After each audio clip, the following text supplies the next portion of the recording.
रामानुजं सीतां भरतं भरतानुजं सुग्रीवं वायुसूनुं च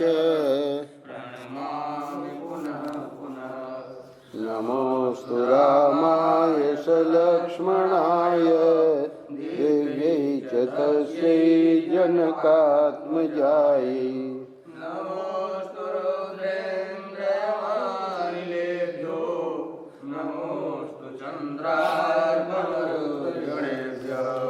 नारायण नारायण नारायण नारायण। श्रीमद् वाल्मीकि रामायण अयोध्या कांड। प्रसंग ये चल रहा है कि भरद्वाज मुनि के यहाँ पहुँच गए हैं भरत जी, और वहाँ पहुंचकर महात्मा भरत सेना को सुखपूर्वक विश्राम की आज्ञा दे उसे प्रयाग वन में ठहराकर स्वयं ऋत्विजों तथा राजसभा के सदस्यों के साथ ऋषि श्रेष्ठ भरद्वाज का दर्शन करने के लिए गए। देव पुरोहित महात्मा ब्राह्मण भरद्वाज मुनि के आश्रम पर पहुंचकर भरत ने उन विप्र शिरोमणि के रमणीय एवं विशाल वन को देखा, जो मनोहर पर्णशालाओं तथा वृक्ष अवलियों से सुशोभित था। 89वां अध्याय कल पूरा हुआ। आज आगे के घटना का वर्णन कर रहे हैं। धर्म के ज्ञाता नरश्रेष्ठ भरत ने भरद्वाज आश्रम के पास पहुंचकर अपने साथ के सब लोगों को आश्रम से 1 कोस इधर ही ठहरा दिया था और अपने भी अस्त्र शस्त्र तथा राजोचित वस्त्र उतारकर वहीं रख दिए थे। केवल 2 रेशमी वस्त्र धारण करके पुरोहित को आगे किए वे मंत्रियों के साथ पैदल ही वहां गए। आश्रम में प्रवेश करके जहां दूर से ही मुनिवर भरद्वाज का दर्शन होने लगा, वहीं उन्होंने उन मंत्रियों को खड़ा कर दिया और पुरोहित और वशिष्ठ जी को आगे करके वे पीछे पीछे ऋषि के पास गए। दिखा रहे हैं महापुरुष के पास कैसे जाना चाहिए, कितना ही बड़ा राजा क्यों न हो। अभी तो इन्होंने राज्य स्वीकार भी नहीं किया है, पर फिर भी राजा तो है ही है।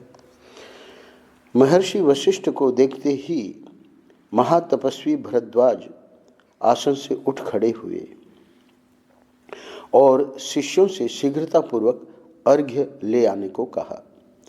फिर वे वशिष्ठ से मिले। तत्पश्चात भरत ने उनके चरणों में प्रणाम किया। महातेजस्वी भरद्वाज समझ गए कि ये राजा दशरथ के पुत्र हैं। धर्मज्ञ ऋषि ने क्रमशः वशिष्ठ और भरत को अर्घ्य, पाद्य तथा फल आदि निवेदन करके उन दोनों के कुल का कुशल समाचार पूछा। इसके बाद अयोध्या, सेना, खजाना, मित्रवर्ग तथा मंत्रिमंडल का हाल पूछा। राजा दशरथ की मृत्यु का वृत्तांत वे जानते थे, इसलिए उनके विषय में उन्होंने कुछ नहीं पूछा। वशिष्ठ और भरत ने भी महर्षि के शरीर, अग्निहोत्र, शिष्य वर्ग, पेड़ पत्ते तथा मृग पक्षी आदि का कुशल समाचार पूछा। महायशस्वी भरद्वाज सब ठीक है ऐसा कहकर श्री राम के प्रति स्नेह होने के कारण भरत से इस प्रकार बोले। अब क्या कहते हैं, ध्यान से सुनिएगा। तुम तो राज्य कर रहे हो ना, तुम्हें यहाँ आने की क्या आवश्यकता पड़ गई, यह सब मुझे बताओ, क्योंकि मेरा मन तुम्हारी ओर से शुद्ध नहीं हो रहा है। मेरा विश्वास तुम पर नहीं जमता है। क्यों नहीं जमता है, आगे के 3 श्लोकों में बता रहे हैं। जो शत्रुओं का नाश करने वाला है, जिस आनंदवर्धक पुत्र को कौशल्या ने जन्म दिया है तथा तुम्हारे पिता ने स्त्री के कारण जिस महायशस्वी पुत्र को 14 वर्षों तक वन में रहने की आज्ञा देकर उसे भाई और पत्नी के साथ दीर्घ काल के लिए वन में भेज दिया है, उस निरपराध श्री राम और उसके छोटे भाई लक्ष्मण का तुम अकंटक राज्य भोगने की इच्छा से कोई अनिष्ट तो नहीं करना चाहते हो? भरद्वाज जी राम लक्ष्मण सीता इन सब से मिल चुके हैं, सुमंत्रा आदि से। भरद्वाज जी के ऐसा कहने पर दुख के कारण भरत की आंखें डबडबा आईं। वे लड़खड़ाती हुई वाणी में उनसे इस प्रकार बोले, भगवान, यदि आप पूज्यपाद महर्षि भी मुझे ऐसा समझते हैं तब तो मैं हर तरह से मारा गया। यह मैं निश्चित रूप से जानता हूँ कि श्री राम के वनवास में मेरी ओर से कोई अपराध नहीं हुआ है, अतः आप मुझसे ऐसी कठोर बात न कहें। मेरी आड़ लेकर मेरी माता ने जो कुछ कहा या किया है यह मुझे अभीष्ट नहीं है। मैं इससे संतुष्ट नहीं हूँ और न माता की उस बात को स्वीकार ही करता हूँ। मैं तो उन पुरुष सिंह श्री राम को प्रसन्न करके अयोध्या में लौटा लाने और उनके चरणों की वंदना करने के लिए जा रहा हूँ। इसी उद्देश्य से मैं यहाँ आया हूँ। ऐसा समझकर आपको मुझ पर कृपा करनी चाहिए। हे भगवान, आप मुझे बताइए कि इस समय महाराज श्री राम कहाँ हैं? इसके बाद वशिष्ठ आदि ऋत्विजों ने भी यह प्रार्थना की कि भरत का कोई अपराध नहीं है, आप इन पर प्रसन्न होवें। तब भगवान भरद्वाज ने प्रसन्न होकर भरत से कहा, अब आगे जो भरद्वाज जी कह रहे हैं वो भी ध्यान से सुनिएगा। हे पुरुष सिंह, तुम रघुकुल में उत्पन्न हुए हो। तुम में गुरुजनों की सेवा, इंद्रिय संयम तथा श्रेष्ठ पुरुषों के अनुसरण का भाव होना उचित ही है। तुम्हारे मन में जो बात है उसे मैं जानता हूँ, तथापि मैंने इसलिए पूछा है कि तुम्हारा यह भाव और भी दृढ़ हो जाए तथा तुम्हारी कीर्ति का अधिकाधिक विस्तार होवे। जान रहे थे भरद्वाज जी, फिर भी क्यों पूछा उसका कारण बता रहे हैं। तुम्हारा ये भाव और भी दृढ़ हो जाए। मैं सीता और लक्ष्मण सहित धर्मज्ञ श्री राम का पता जानता हूँ। ये तुम्हारे भ्राता श्री रामचंद्र महापर्वत चित्रकूट पर निवास करते हैं। अब कल तुम उस स्थान की यात्रा करना। आज अपने मंत्रियों के साथ इस आश्रम में ही रहो। महाबुद्धिमान भरत, हे महाबुद्धिमान भरत, तुम मेरी इस अभीष्ट वस्तु को देने में समर्थ हो, अतः मेरी यह अभिलाषा पूर्ण करो। क्या अर्थ हुआ? यानी हमारे सत्कार को तुम स्वीकार करो। अंतिम श्लोक में 90 अध्याय पूरा होता है। तब जिनके स्वरूप एवं स्वभाव का परिचय मिल गया था, उन उदार दृष्टि वाले भरत ने तथास्तु कहकर मुनि की आज्ञा शिरोधार्य की तथा उन राजकुमार ने उस समय रात को उस आश्रम में ही निवास करने का विचार किया। अब ये जो अगला अध्याय मैंने कहा था बहुत ही अद्भुत है। जब भरत ने उस आश्रम में ही निवास का दृढ़ निश्चय कर लिया, तब मुनि ने कैकेयी कुमार भरत को अपना आतिथ्य ग्रहण करने के लिए न्योता दिया। यह सुनकर भरत ने उनसे कहा, हे मुने, वन में जैसा आतिथ्य सत्कार संभव है वह तो आप पाद्य, अर्घ्य और फलमूल आदि देकर कर ही चुके हैं। उनके ऐसा कहने पर भरद्वाज जी भरत से हंसते हुए से बोले, हे भरत, मैं जानता हूँ मेरे प्रति तुम्हारा प्रेम है, अतः मैं तुम्हें जो कुछ दूंगा उसी से तुम संतुष्ट हो जाओगे। इस बात को मैं जान रहा हूँ कि मैंने जो कुछ दिया तुम संतुष्ट हो, किंतु इस समय मैं तुम्हारी सेना को भोजन कराना चाहता हूँ। हे नरश्रेष्ठ, इससे मुझे प्रसन्नता होगी, और जिस तरह मुझे प्रसन्नता हो वैसा कार्य तुम्हें अवश्य करना चाहिए। हे पुरुष प्रवर, तुम अपनी सेना को किस लिए इतनी दूर छोड़कर यहाँ आए हो? 1 कोस यानी 2 मील, करीब करीब 3 किलोमीटर। सेना सहित यहाँ क्यों नहीं आए? तब भरत ने हाथ जोड़कर उस तपोधन मुनि को उत्तर दिया। बहुत सुंदर उत्तर देते हैं। हे भगवान, मैं आपके ही भय से सेना के साथ यहाँ नहीं आया।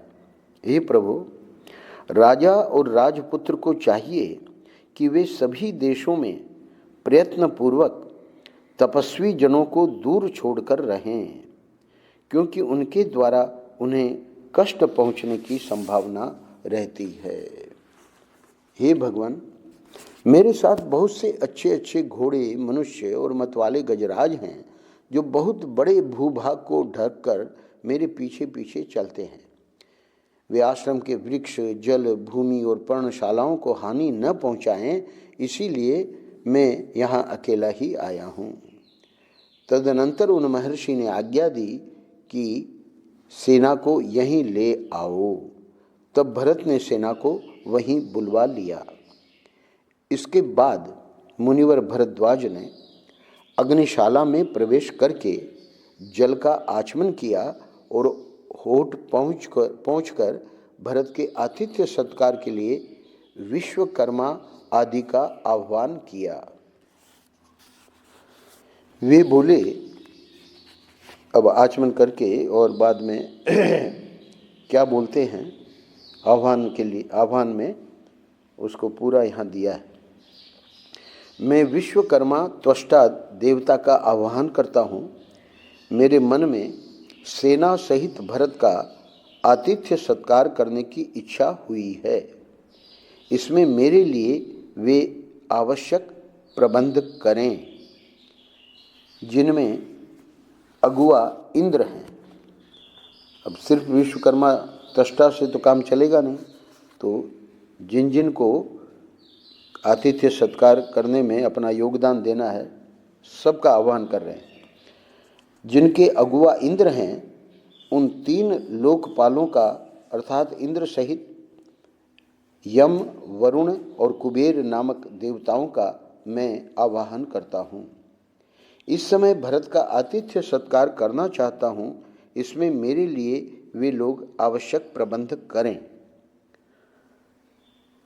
अच्छा, इसके अलावा पृथ्वी और आकाश में जो पूर्व एवं पश्चिम की ओर प्रवाहित होने वाली नदियां हैं, उनका भी मैं आवाहन करता हूँ। वे सब आज यहाँ पधारें। कुछ नदियाँ मेरेय प्रस्तुत करें, दूसरी अच्छी तरह तैयार की हुई सुरा ले आवें, तथा अन्य नदियाँ ईख के पोरुओं में होने वाले रस की भांति मधुर एवं शीतल जल तैयार करके रखें। अच्छा, और किन किन का आह्वान किया? मैं विश्वावसु, हाहा और हुहु आदि देव गंधर्वों का तथा उनके साथ समस्त अप्सराओं का भी आवाहन करता हूँ। घृताची, विश्वाची, मिश्रकेशी, अलम्बुषा, नागदत्ता, हेमा, सोमा तथा अद्रिकृत स्थली अथवा पर्वत पर निवास करने वाली सोमा का भी मैं आवाहन करता हूँ। जो अप्सराएं इंद्र की सभा में उपस्थित होती हैं तथा जो देवांगनाएं ब्रह्मा जी की सेवा में जाया करती हैं, उन सब का मैं तुम्बरू के साथ आवाहन करता हूँ। वे अलंकारों तथा नृत्य गीत के लिए अपेक्षित अन्यान्य उपकरणों के साथ यहाँ पधारें। उत्तर कुरुवर्ष में जो दिव्य चैत्र रथ नामक वन है, जिसमें दिव्य वस्त्र और आभूषण ही वृक्षों के पत्ते हैं। फिर से सुनिए, उत्तर कुरु वर्ष में जो दिव्य चैत्र रथ नामक वन है, उस वन की विशेषता क्या है? जिसमें दिव्य वस्त्र और आभूषण ही वृक्षों के पत्ते हैं और दिव्य नारियां ही फल हैं। कुबेर का वह सनातन दिव्य वन यहीं आ जाए। कुबेर के वन का भी आह्वान कर लिया, तो उसमें सब वस्त्र, आभूषण और दिव्य नारियां। यहाँ अगले श्लोक में, यहाँ भगवान सोम मेरे अतिथियों के लिए उत्तम अन्न, नाना प्रकार के भक्ष्य, भोज्य, लेह्य और चोष्य की प्रचुर मात्रा में व्यवस्था करें। भगवान सोम को आह्वान करके ये बताया, और वृक्षों से तुरंत चुने गए नाना प्रकार के पुष्प, मधु आदि पेय पदार्थ तथा नाना प्रकार के फलों के गूदे भी भगवान सोम यहाँ प्रस्तुत करें। इस प्रकार उत्तम व्रत का पालन करने वाले भरद्वाज मुनि ने एकाग्र चित्त और अनुपम तेज से संपन्न हो और स्वर से युक्त वाणी में उन सब का आवाहन किया। इस तरह आवाहन करके मुनि पूर्वाभिमुख हो हाथ जोड़े मन ही मन ध्यान करने लगे।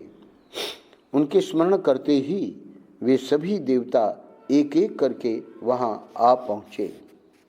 फिर तो वहाँ मलय और दरदुर नामक पर्वतों का स्पर्श करके बहने वाली अत्यंत प्रिय और सुखदायिनी हवा धीरे धीरे चलने लगी, जो स्पर्श मात्र से शरीर के पसीने को सुखा देने वाली थी।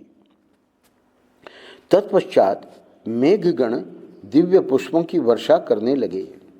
संपूर्ण दिशाओं में देवताओं की दुंदुभियों का मधुर शब्द सुनाई देने लगा। उत्तम वायु चलने लगी। अप्सराओं के समुदायों का नृत्य होने लगा। देव गंधर्व गाने लगे और सब और वीणाओं की स्वर लहरियां फैल गईं।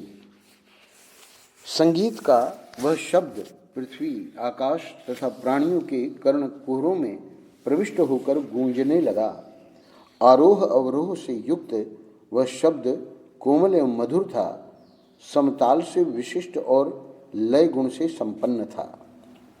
इस प्रकार मनुष्यों के कानों को सुख देने वाला वह दिव्य शब्द हो ही रहा था कि भरत की सेना को विश्वकर्मा का निर्माण कौशल दिखाई पड़ा।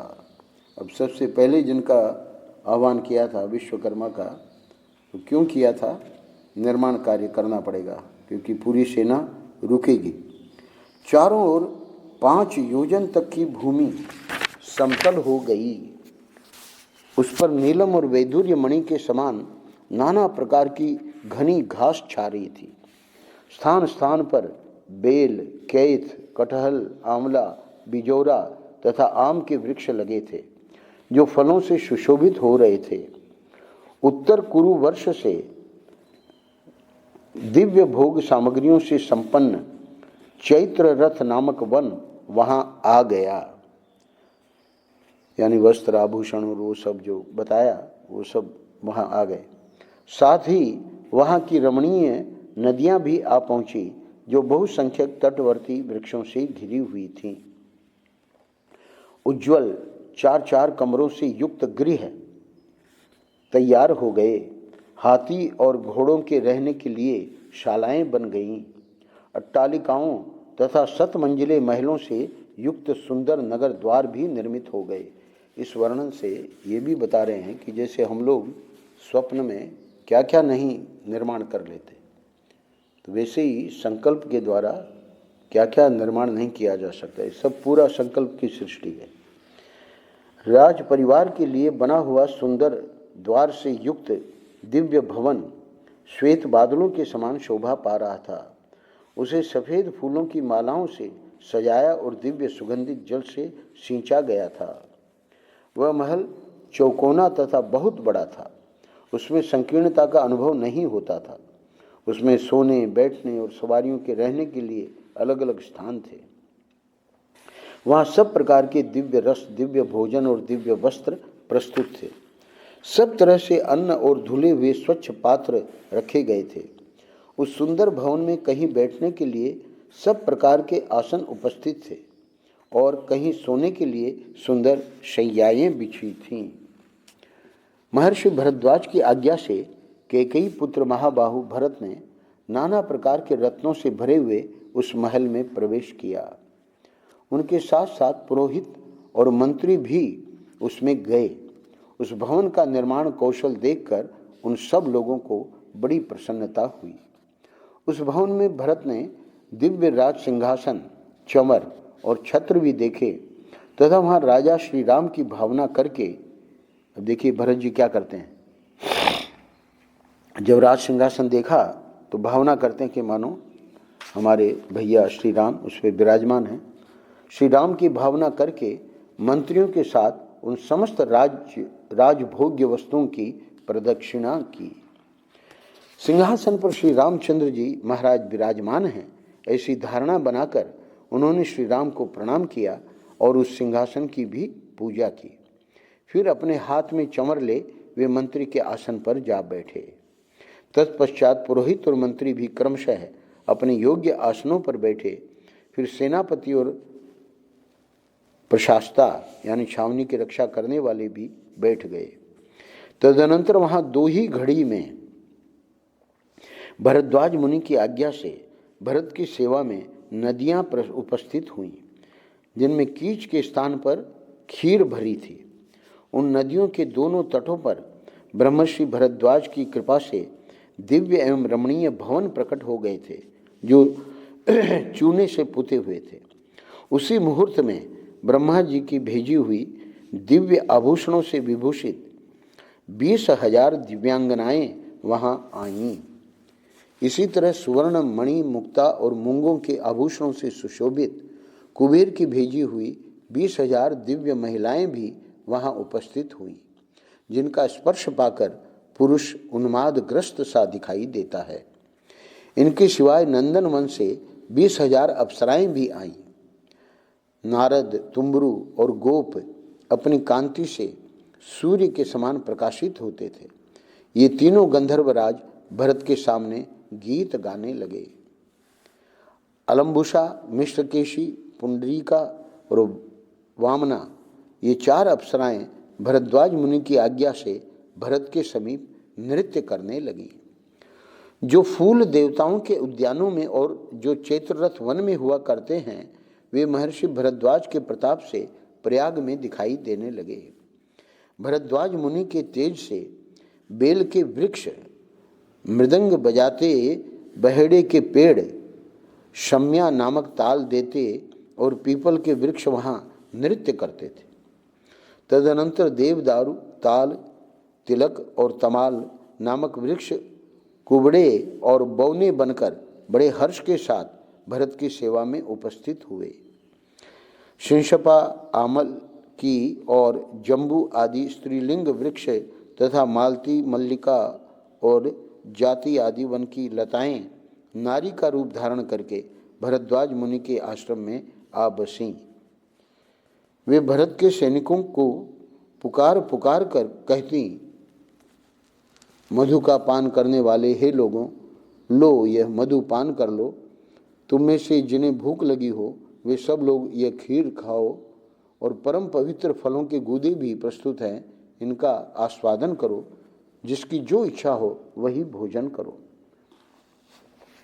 7-8 तरुणी स्त्रियां मिलकर एक एक पुरुष को नदी के मनोहर तटों पर उपटन लगा लगा कर नहलाती थीं। बड़े बड़े नेत्रों वाली सुंदरी रमणियां अतिथियों का पैर दबाने के लिए आई थीं। वे उनके भीगे हुए अंगों को वस्त्रों से पोंछकर शुद्ध वस्त्र धारण कराकर उन्हें स्वादिष्ट पेय पिलाती थीं। तत्पश्चात भिन्न भिन्न वाहनों की रक्षा में नियुक्त मनुष्यों ने हाथी, घोड़े, गधे, ऊंट और बैलों को भली भांति दाना, घास आदि का भोजन कराया। इक्ष्वाकु कुल के श्रेष्ठ योद्धाओं की सवारी में आने वाले वाहनों को वे महाबली वाहन रक्षक प्रेरणा दे देकर गन्ने के टुकड़े और मधु मिश्रित लावे खिलाते थे। घोड़े बांधने वाले सईस को अपने घोड़े का और हाथीवान को अपने हाथी का कुछ पता नहीं था। सारी सेना वहाँ मत्त प्रमत्त और आनंद मग्न प्रतीत होती थी। संपूर्ण मनोवांछित पदार्थों से तृप्त होकर लाल चंदन से चर्चित हुए सैनिक अप्सराओं का संयोग पाकर निम्नांकित बातें कहने लगे।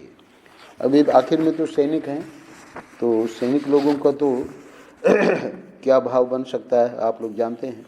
क्या कह रहे हैं?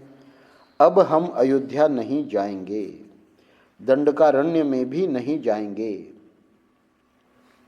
भरत सकुशल रहें, जिनके कारण हमें इस भूतल पर स्वर्ग का सुख मिला, तथा श्री रामचंद्र जी भी सुखी रहें, जिनके दर्शन के लिए आने पर हमें इस दिव्य सुख की प्राप्ति हुई। इस प्रकार पैदल सैनिक तथा हाथी सवार, घुड़सवार, सईस और महावत आदि उस सत्कार को पाकर स्वच्छंद हो उपयुक्त बातें कहने लगे। पी भी लिया था मधु वगैरह। भरत के साथ आए हुए हजारों मनुष्य वहाँ का वैभव देखकर हर्ष के मारे फूले नहीं समाते थे और जोर जोर से कहते थे कि यह स्थान स्वर्ग है। सहस्रों सैनिक फूलों के हार पहनकर नाचते, हंसते और गाते हुए सब और दौड़ते फिरते थे। उस अमृत के समान स्वादिष्ट अन्न का भोजन कर चुकने पर भी उन दिव्य भक्ष्य पदार्थों को देखकर उन्हें पुनः भोजन करने की इच्छा हो जाती थी। दास दासियां, यहाँ इस श्लोक में जीव की क्या स्थिति है उसका वर्णन कर रहे हैं। यानी भोजन करके व्यक्ति तृप्त हो गया है, पर फिर भी वो जो दिव्य भक्ष्य पदार्थ हैं उनको देखकर सोच रहा है कि और भोजन कर लें। दास दासियां, सैनिकों की स्त्रियां और सैनिक सब के सब नूतन वस्त्र धारण करके सब प्रकार से अत्यंत प्रसन्न हो गए थे।